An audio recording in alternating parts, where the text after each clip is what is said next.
Let's turn these into this hot pepper powder. It's super easy. I'm going to show you how.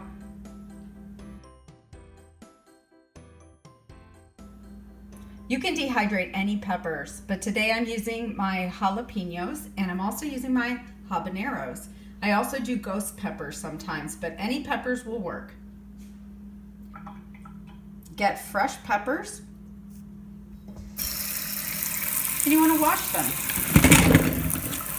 Now it's time to cut the peppers, and it's important to have good ventilation because these things are hot. I like to wear gloves so I don't get the hot oil on my fingers and burn my eyes later on after I'm done.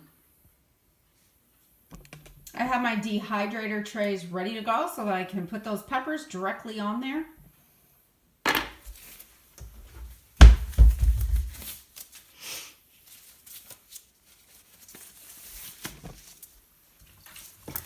And we'll start with the jalapenos.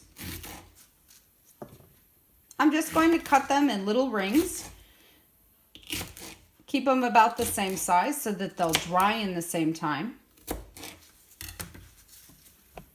And then I'm going to spread them on the tray.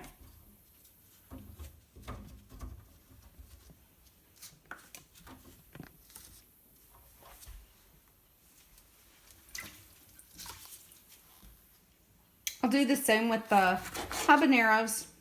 Same thing, and I just leave the seeds right inside. I will put these on a different tray, but you can certainly do a mix of them. The habaneros are on one tray, and then I've got the jalapenos on the other. Definitely choose where you place this dehydrator carefully because this is going to let off some pretty hot fumes. So I like to do it out in the garage or the detached garage. I wouldn't suggest doing this in your house. And my little dehydrator here has a setting for fruits and vegetables. So I'm going to put it on 135, and this is going to take somewhere like 8 to 12 hours. You're going to wait until your peppers are really crispy without being moist at all. Hear that? Those peppers are really dry. So you can keep them in a mason jar if you want with a tight lid to make sure you keep the moisture out and use them that way. Or you can grind them into powder, which is what we're going to do next. Okay, any chopper or grinder should work depending on how powdery you want this to be. One word of caution, make sure you're not breathing in the fumes of that powder because that is also really irritating to breathe in.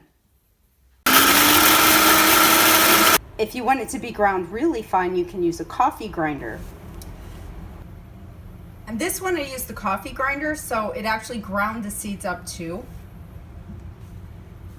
This will show you the difference between the coffee grinder and just a regular food processor. The coffee grinder ground up the seeds too and made it just a pretty fine powder. And this one's a little more coarse and has the seeds. So whatever your preference is, this will keep in a jar, an airtight jar for at least probably a year as long as you keep it dry. So enjoy, and remember this stuff is really, really hot, so just a little bit is more than enough.